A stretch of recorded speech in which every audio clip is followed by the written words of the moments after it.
चावल का भरता। मुंबई के वृंदावन कॉलोनी में विवेक नाम का एक आदमी अपने परिवार के साथ रहता था। उसके परिवार में उसकी माँ सुमित्रा, पिता सुरेश, उसकी पत्नी अर्चना और उसके 2 बच्चे रवि और नेहा थे। विवेक प्राइवेट नौकरी करता था। उसकी पत्नी अर्चना बहुत मेहनती और घर का काम फटाफट निपटा देती थी। लेकिन उसकी एक आदत होती है, वो अपना समय बचाने के लिए हमेशा चावल और सब्जी का भरता बना देती थी। ये चावल सब्जी का भरता खा खा कर सास, ससुर और पति से लेकर बच्चों तक सबके चेहरे पर हमेशा बोरियत साफ झलकती थी। मम्मी, हर दिन ये चावल का भरता। मेरे दोस्त के घर पिज्ज़ा पास्ता बनता है, हमारे यहाँ ये भरता, ऐसा क्यों? हाँ मम्मी, कोई नई चीज़ बनाओ ना, ये चावल देखकर मेरी भूख मर जाती है। अरे बहू, लगता है इस घर में सब्जियों की कोई इज्जत नहीं बची, सब चावल में घुल मिल गए। अर्चना, खाना बनाना कोई फॉर्मूला नहीं है, थोड़ा दिमाग लगाया करो। जी मम्मी जी, लेकिन घर में बहुत काम होते हैं तो बस मैं इसलिए। अरे काम तो सबके घर में होते हैं बहू, इसका ये मतलब तो नहीं कि कुछ भी उल्टा सीधा बनाकर खिला दोगी। सुमित्रा को चावल और सब्जी का ये फॉर्मूला खाना बिल्कुल पसंद नहीं था। वो हर दिन अर्चना को ताने मारती, जिससे घर का माहौल ऐसा हो गया था जैसे वो घर नहीं युद्ध का मैदान हो। अगले दिन वो फिर से सबके लिए अच्छे से मिक्स वेज सब्जी और चावल बनाती है, लेकिन बच्चों के स्कूल जाने की हड़बड़ी में वो सुमित्रा को फिर से दोनों चीज़ें मिक्स करके परोस देती है, जिससे सुमित्रा गुस्से में अर्चना से कहती है, अर्चना, ये क्या चावल का भरता रोज रोज परोस देती हो? खाने में थोड़ी तो वैरायटी लाओ। मम्मी जी, मैं कोशिश तो करती हूँ, लेकिन सुबह इतनी जल्दी होती है कि मैं भूल। कोशिश नहीं, मुझे हुनर चाहिए। खाना सिर्फ पेट भरने के लिए नहीं होता, खाना ऐसा बनाओ कि खाने से दिल खुश हो जाना चाहिए। माँ, अर्चना इतनी मेहनत करती तो है, हर दिन सब कुछ खुद से बनाती है, और क्या करे वो? तो क्या मेहनत का मतलब यही होता है कि चावल खिला खिला कर सबकी जिंदगी नरक बना दो? इस बात पर विवेक चुप होकर सुमित्रा की बात सुनने लगता है। अर्चना भी चुप खड़ी सब सुन रही थी, लेकिन उसकी आंखों में बस एक ही सवाल था, क्या मेरी मेहनत की कोई कीमत नहीं? मैं सबका खुद से ज़्यादा ध्यान रखती हूँ, पर शायद मेरी ही कहीं गलती रह जाती होगी, जो मैं चाहकर भी किसी को खुश नहीं कर पाती। एक दिन सुमित्रा से मिलने उसके पड़ोस की दोस्त मधु आई, जो सुमित्रा की सबसे खास दोस्त थी। वो दोनों अक्सर एक दूसरे के घर आती जाती रहती थी, लेकिन इस बार उन्होंने सुमित्रा के घर के खाने पर सीधा हमला कर दिया। सुमित्रा, सुना है तुम्हारी बहू तो रोज़ रोज़ खाने में चावल का भरता परोसती है। लगता है तुम्हें उसको खाना बनाना सिखाना चाहिए, वरना कहीं ऐसा ना हो कि तुमको मेरे घर से टिफ़िन मंगवाना पड़ जाए। अरे मधु, ऐसी बात नहीं है, बस बहू अभी सीख रही है।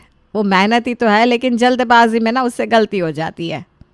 सीख रही है या सिखा रही है, देख लो, बाद में तुम्हें ही झेलना पड़ेगा। फिर मुझसे मत कहना कि मैंने तुम्हें समय रहते नहीं बताया। मधु की ये बात सुमित्रा को अंदर तक चुभ जाती है। वो इसका चाहकर भी कोई जवाब नहीं दे पाती। अब उसने ठान लिया कि अर्चना को कोई ना कोई सबक सिखाना ही होगा, वरना आज मधु कह रही है, कल उस कॉलोनी की दूसरी औरतें भी उसका मजाक उड़ाएंगी। दूसरी ओर बच्चों को भी अर्चना के खाने से हर दिन नई शिकायत होती, क्योंकि उनके दोस्तों के घर नई नई डिश बनती, लेकिन अपने घर का खाना देखकर उनका मूड खराब रहता। मम्मी, मेरे दोस्त कहते हैं तुम्हारी मम्मी को पिज्ज़ा बनाना भी नहीं आता, ये सच है क्या? ऐसा तुमसे किसने बोला? हाँ मम्मी, हमें भी टेस्टी चीज़ें खानी है, रोज़ रोज़ चावल खाने से हम भी एक दिन चावल बन जाएंगे। बेटा, चावल सेहत के लिए अच्छा होता है, पिज्ज़ा और पास्ता खाने से तुम लोग बीमार पड़ सकते हो ना। तो दोस्तों के घर सब क्यों बीमार नहीं पड़ते, बस हम ही बीमार पड़ेंगे क्या? मुझे नहीं सुनना कुछ, मुझे पिज्ज़ा खाना है, पिज्ज़ा खाना है, पिज्ज़ा खाना है। अब बच्चों की ये छोटी छोटी शिकायतें भी अर्चना के दिल को और ज़्यादा चुभने लगी। उसे समझ में नहीं आ रहा था कि वो कैसे सबको खुश करे। उन दिनों उसकी ननद पायल भी उसके मायके आई हुई थी। तभी उसके ससुर सुरेश, जो हमेशा हल्के फुल्के अंदाज में बात करते थे, वो भी इस बार चावल के मुद्दे पर अर्चना को टोकने लगे। बहू, अगर यही चलता रहा ना तो जल्दी हमें चावल की खेती करनी पड़ेगी, फिर चावल अपना ही होगा। तो बस चावल उबाल कर चिंगाला लहू करते हुए आदिवासियों की तरह जिंदगी जी लेंगे। पापा, और हम सब ना चावल किंग फैमिली बन जाएंगे। ठीक है, अब मजाक बंद करो। अर्चना, कुछ अलग बनाना सीखो भाई, खाने में बस चावल का भरता तो मत बना दिया करो। जी मम्मी जी, मैं समझ गई, कोशिश करूँगी। अर्चना ने अब ठान लिया कि अब वो सबकी शिकायतें खत्म कर देगी। उसने खाना बनाने के नए नए तरीके सीखने शुरू कर दिए। वो इंटरनेट पर रेसिपी देखती, सुमित्रा से सलाह लेती और बच्चों के लिए खास डिश बनाने की कोशिश करती। उसकी मेहनत अब सुमित्रा को भी दिखने लगी थी, इसलिए वो मन ही मन उससे खुश रहने लगी थी। नेहा, आज तुम्हारे लिए मैं पिज्ज़ा बना रही हूँ और रवि तुम्हारे लिए पास्ता। अब बताओ मेरे बच्चों, तुम्हारी मम्मी कैसी है? मम्मी आप बेस्ट हो। आज मैं अपने दोस्तों को जवाब दूंगा। मेरी मम्मी को सब कुछ बनाना आता है। अच्छा है बहू, अब मैं उस मधु को भी बता दूंगी कि मेरी बहू हर काम में माहिर है। और चावल का क्या होगा? कहीं खेत में जाने का मौका ना छूट जाए भाई। पापा जी, अब मैं चावल को थोड़ी छुट्टी दे रही हूँ। आप लोग सब खुश रहिए, बस मेरे लिए यही खुशी की बात होगी। अर्चना की मेहनत रंग लाती है। वो धीरे धीरे करके घर का माहौल बदल देती है। अब घर में चावल का भरता नहीं, बल्कि घर में नए नए खाने की खुशबू सबकी भूख बढ़ाने लगती है। एक दिन अर्चना सुबह 6 बजे उठी। उसे सबसे पहले बच्चों का नाश्ता और स्कूल का टिफ़िन तैयार किया। उसके बाद वो विवेक के लिए लंच बनाती है और अपने सास ससुर के लिए चाय। इसके बाद उसने घर के बाकी काम किए। इतने सारे कामों के बीच उसे कभी भी अपनी पसंद नापसंद का ध्यान रखने का समय मिल ही नहीं पाता था। पता नहीं मैं सबके लिए इतना कुछ करती हूँ, फिर भी कोई मुझसे खुश क्यों नहीं होता। मम्मी आपने लंच में आज पिज्ज़ा क्यों नहीं दिया? हाँ, और आपने आज मेरा पास्ता भी नहीं बनाया। आप पक्का हमें बोरिंग बनाने की कसम खा चुकी हो। अरे भाई, मम्मी से इतना डिमांड मत करो। काम के चक्कर में वो खुद को ही भूल चुकी है। हाँ, सबको मुझसे बस शिकायत ही है। कोई ये नहीं सोचता कि मैं कितना काम करती हूँ। बहू, शिकायतों का क्या है, ये तो रोज़ की बात है, लेकिन खाने में थोड़ा स्वाद तो होना ही चाहिए ना। अर्चना फिर से चुपचाप सब सुनती रही। उसे लगा कि उसकी मेहनत को कोई नहीं समझता। वो अपने कमरे में जाकर कुछ देर के लिए बैठ गई। पायल ने जब ये देखा तो उसको ये देखकर बहुत बुरा लगा और उसने अर्चना की परेशानी को तुरंत समझ लिया। थोड़ी देर बाद जब अर्चना किचन में थी तो वो अर्चना के पास आई और उसने अपनी भाभी के लिए 1 कप चाय बना कर दी। भाभी, आप इतनी परेशान क्यों हो रही हो? किचन में इतनी मेहनत से इतना अच्छा काम करती हो, तो इसे थोड़ा क्रिएटिव क्यों नहीं बनाती? क्रिएटिव क्या मतलब पायल? मतलब भाभी, चावल और सब्जियों के साथ कुछ नया क्रिएटिव करो ना। कुछ ऐसी डिश बनाओ जिससे सब खुश हो जाए। लेकिन पायल, मैं ज़्यादा स्पेशल चीज़ें बनाना नहीं जानती हूँ। कोई बात नहीं भाभी, इंटरनेट देखो, रेसिपी पढ़ो और सबसे बड़ी बात, खुद पर भरोसा रखो। फिर सब कुछ आप चुटकी बजाते ही सीख जाओगी। समझ गई मेरी प्यारी भाभी? पायल की बातों से अर्चना को बहुत हिम्मत मिली। अब उसने तय किया कि वो कुछ नया करके सबको दिखाएगी। अर्चना ने सोचा कि वो इस बार खाने में चावल के साथ एक नई चीज़ ट्राई करेगी। उसने इंटरनेट पर बिरयानी की रेसिपी देखी और सब्जियों और मसालों से स्पाइसी चावल बिरयानी बनाने का फैसला किया। चलो अब देखते हैं, अगर सब खुश हो गए तो मेरी मेहनत सफल हो जाएगी, वरना जो होगा वो देखा जाएगा। अब बिरयानी बनते ही पूरे घर में उसकी खुशबू फैल गई। आज सब अपने आप ही खाने की मेज़ पर आकर बैठ गए, लेकिन जैसे ही सबने पहला निवाला खाया उन सबकी आंखें फटी की फटी रह गई। अरे बहू, ये क्या है? ये बिरयानी नहीं, मसालेदार खिचड़ी लग रही है। और ये मसाले ऐसे लग रहे हैं जैसे किसी ने बारूद मिला दिया हो। मम्मी ये बिरयानी नहीं, ये फायर चावल है। मम्मी, अगली बार थोड़ा कम बारूद डालना, वरना हम स्कूल से छुट्टी ले लेंगे। बिरयानी खाने के बाद पूरा परिवार पानी पी पी कर अपनी हालत संभाल रहा था। अर्चना को ये सब देखकर बहुत बुरा लगा। वो चुपचाप अपने कमरे में चली गई। विवेक समझ गया कि अर्चना बहुत दुखी हो गई है, इसलिए वो उसके पास गया और उसने अर्चना को समझाने की कोशिश की। अर्चना, सब कुछ एक दिन में परफेक्ट नहीं होता। तुमने कोशिश की, यही हमारे लिए सबसे बड़ी बात है। लेकिन सब मुझ पर हंस रहे थे। आप सबने मेरा मजाक उड़ाया, उसका क्या? लगता है मैं कभी कुछ भी सही से नहीं कर सकती। अरे यार, ऐसा मत सोचो। हर नई शुरुआत में थोड़ा समय लगता है। तुमने मेहनत की है और मैं इसे समझता हूँ। बस थोड़ा धैर्य रखो और ऐसे एक्सपेरिमेंट करते रहो। उसके बाद मैं तुमसे कहता हूँ, मैडम जी, इस मोहल्ले की सबसे बेस्ट शेफ आप होंगी। विवेक का ये कहने का अंदाज अर्चना को बहुत फनी लगता है। वो धीरे से मुस्कुरा कर कहती है, क्या तुम सच में सोचते हो कि मैं ये कर सकती हूँ? अरे बिल्कुल, और अगली बार मैं तुम्हारे साथ मिलकर कुछ नया बनाऊंगा, फिर देखना सब तुम्हारी तारीफ करेंगे। थैंक यू विवेक, आपने मुझे इतना सपोर्ट किया। अरे भाई, पति हूँ तुम्हारा, अगर मैं सपोर्ट नहीं करूँगा तो भला कौन करेगा? विवेक की बातों ने अर्चना को नई ऊर्जा दी। अब उसने ठान लिया कि वो हार नहीं मानेगी। वो कुछ ऐसा करेगी जिससे सबको लगे कि अर्चना सिर्फ एक बहू नहीं बल्कि एक रसोई की मास्टर भी है। वो ये सब सोचते हुए खुश हो रही थी। तभी सुमित्रा ने जब उसे ऐसा करते देखा तो कहने लगी, बहू, खाना बनाना सिर्फ सब्जियों को मिक्स करना नहीं है, ये एक कला है जो हर किसी के बस की बात नहीं। मम्मी जी, तो फिर क्यों ना इसे आजमा लिया जाए। दोनों की बात सुनते ही ससुर ने तुरंत घोषणा कर दी कि घर में अब किचन चैलेंज होगा।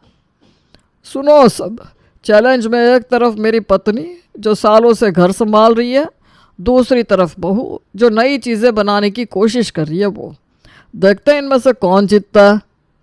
ठीक है, मैं अपनी खास पसंदीदा आलू और भिंडी की सब्जी बनाऊंगी। और मैं बनाऊंगी मिक्स वेज राइस बॉल्स। देखते हैं मम्मी जी किसे ज़्यादा नंबर्स मिलते हैं। मेरा पेट तो इस मुकाबले के लिए तैयार है। अब दोनों सास बहू ने किचन में अपना अपना जादू दिखाया। उन दोनों ने जल्दी से अपनी अपनी सब्जी बनाकर सबको परोसी। अब सुमित्रा की सब्जी का स्वाद सबको लाजवाब लगा, लेकिन दूसरी तरफ अर्चना के मिक्स वेज राइस बॉल्स ने बच्चों और ससुर का दिल जीत लिया। वाह मम्मी, ये राइस बॉल्स तो बहुत मज़ेदार है। हाँ, और इनकी चटनी भी ज़बरदस्त बनी है। ठीक है बहू, तुम्हारी डिश बच्चों को पसंद आई, लेकिन इसके सामने मेरी सब्जी का कोई मुकाबला नहीं। अरे भाग्यवान, हार मान लो, बहू ने इस बार बाजी मान ली है। ठीक है, अगली बार मैं कुछ और बनाऊंगी, तब मैं सबको दिखाऊंगी कि मेरा मुकाबला करना आसान नहीं है। अब कुछ दिनों बाद अर्चना ने एक और नई डिश बनाई। वो था चावल का हलवा। इसका नाम सुनते ही पहले तो सबके मुंह बन गए, लेकिन फिर इस मिठाई ने पूरे घर में तहलका मचा दिया।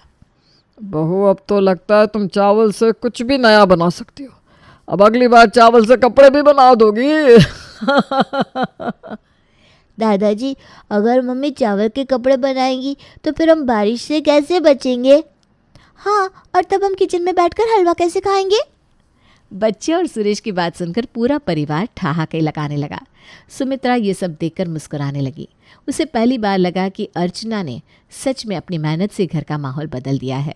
अब अगले दिन मधु फिर से सुमित्रा के घर आई। तब, सुमित्रा, सुना है तुम्हारी बहू ने चावल से हलवा बनाया है? तब तो मुझे भी तुम्हारी बहू से हलवे की रेसिपी सीखनी पड़ेगी भाई। हाँ, मेरी बहू तो अब मास्टर शेफ बन गई है। मैं खुद उससे रोज़ नई चीज़ें सीखती हूँ। वाह बहू, तुम तो कमाल की निकली। लगता है अब तुम्हारे घर का खाना पूरी कॉलोनी को जलाने वाला है। अर्चना ये सुनकर इमोशनल हो गई। उसकी सास की बातों में उसकी तारीफ और गर्व था जो उसने पहली बार महसूस किया था। उस शाम सुमित्रा ने अर्चना को किचन में बुलाया। बहू, मैं समझती थी कि तुम कामचोरी के लिए चावल में सब्जियां मिक्स करती हो, लेकिन अब समझ में आया कि तुम अपनी जिम्मेदारियां निभाने के लिए ऐसा करती थी। मम्मी जी, मैं तो चाहती थी कि बस सब खुश रहें। मुझे खुशी है कि अब आप इसे समझती हैं। अब से हम मिलकर किचन संभालेंगे और एक दूसरे से सीखेंगे और सबके लिए रोज़ कुछ नया बनाएंगे। ये सुनकर अच्छा लगा मम्मी जी। अब मेरे लिए किचन में काम करना और भी मज़ेदार हो जाएगा। अब सुमित्रा के किचन का माहौल पूरी तरह बदल गया। सास और बहू ने मिलकर कई नई रेसिपीज़ आजमानी शुरू कर दी। अरे ये पालक चावल रोज़ तो बहुत लाजवाब है। और ये चावल कटलेट यम्मी। मम्मी, अब तो स्कूल के दोस्तों को लंच में तुम्हारे बनाए खाने की फ़ोटो दिखानी पड़ेगी। देखा बहू, हमारे मिलकर काम करने से कितना अच्छा लग रहा है। हाँ मम्मी जी, अब लगता है ये किचन सिर्फ खाना बनाने की जगह नहीं बल्कि खुशियाँ बांटने का अड्डा बन गया है। घर में सास बहू की जोड़ी ने हर किसी को दिखा दिया कि जब दो पीढ़ियाँ एक साथ काम करती है तो असंभव को भी संभव बनाया जा सकता है। सुमित्रा और अर्चना का रिश्ता पूरी तरह से बदल चुका था। तानों और गुस्से की जगह अब समझदारी और प्यार ने ले ली। बहू, तुम्हारे बिना अब ये किचन अधूरा लगता है। तुम्हारी बनाई चीज़ों में जो नया ट्विस्ट आता है वो सच में कमाल का होता है। और मम्मी जी, आपकी पुरानी रेसिपीज़ तो हमारी पहचान है। ये दोनों चीज़ें मिलकर ही तो घर को खास बनाती है। तो अब क्या मैं रिटायर होकर सिर्फ खाना खाऊं? ना जी ना, आप भी अपने हिस्से का काम संभाल लो। सब मिलकर करेंगे तभी तो असली मज़ा आएगा। अब अर्चना और सुमित्रा मिलकर किचन को संभालने लगी। दोनों एक टीम की तरह काम करती और एक दूसरे की तारीफ करने का मौका कभी नहीं छोड़ती। उनकी ये जुगलबंदी देखकर पड़ोस की औरतें उनसे चिढ़ने लगी, लेकिन इस बात का उन दोनों पर कोई असर नहीं हुआ। वो दोनों तो घर में अब हर दिन नई डिश बनाती रहती। बच्चे जो पहले चावल के भरते से परेशान रहते थे, अब अलग अलग डिशेस देखकर खुशी से उछलते थे। मम्मी, आज क्या बना है? तुम्हारे लिए पालक चावल रोल्स और रवि के लिए मसाला फ्राई राइस। वाह मम्मी, अब तो दोस्तों को भी घर बुलाना पड़ेगा। अरे बहू, मेरे लिए कुछ खास नहीं है क्या? तुम्हारे लिए बनाई है ना मैंने चावल की कचौड़ी। वाह वाह, इससे तो पेट भरने का मज़ा ही कुछ और है। अब पूरा परिवार साथ बैठकर खाना खाता, हंसी मजाक करता और एक दूसरे के साथ वक्त बिताने लगा था। विवेक ने एक दिन अर्चना की तारीफ करते हुए कहा, अर्चना, तुमने सच में हमारे घर का माहौल बदल दिया। अब घर में किचन का झगड़ा नहीं बल्कि प्यार की बातें होती हैं। ये सब आपकी और मम्मी जी की मदद से संभव हुआ है। और बहू, तुम्हारी मेहनत का भी नतीजा है। तुमने कभी हार नहीं मानी, यही बात सबसे खास है। अब हर रविवार को पूरा परिवार एक साथ बैठता और कोई नई रेसिपी ट्राई करता। बच्चे भी अपने नए आइडिया देने लगे थे। मम्मी अगली बार पास्ता ट्राई करेंगे, लेकिन उसमें चावल मत डालना, और डेजर्ट में कुछ चावल से हटकर बनाना। अरे बच्चों, चावल से बेहतर कुछ नहीं है। बहू, चावल की आइसक्रीम बना सकती हो क्या? क्या आप भी बच्चों के साथ बिल्कुल बच्चे बन जाते हो। अब हमारे घर का खाना सिर्फ खाना नहीं बल्कि हर दिन का त्योहार बन गया है। और ये सब इसलिए हुआ क्योंकि हमने एक दूसरे की मेहनत और भावनाओं को समझा। अब घर में सिर्फ प्यार और हंसी का माहौल है और यही हमारी असली जीत है। बिल्कुल सच है। जब हर कोई साथ देता है तो हर मुश्किल आसान हो जाती है। अर्चना अब घर की जान बन गई थी। उसे साबित कर दिया था कि समझदारी और धैर्य से हर समस्या का हल निकाला जा सकता है। सुमित्रा ने भी ये मान लिया कि नई सोच को अपनाने में कोई बुराई नहीं। उनके परिवार में मानो अब खुशी की बारिश हो रही थी।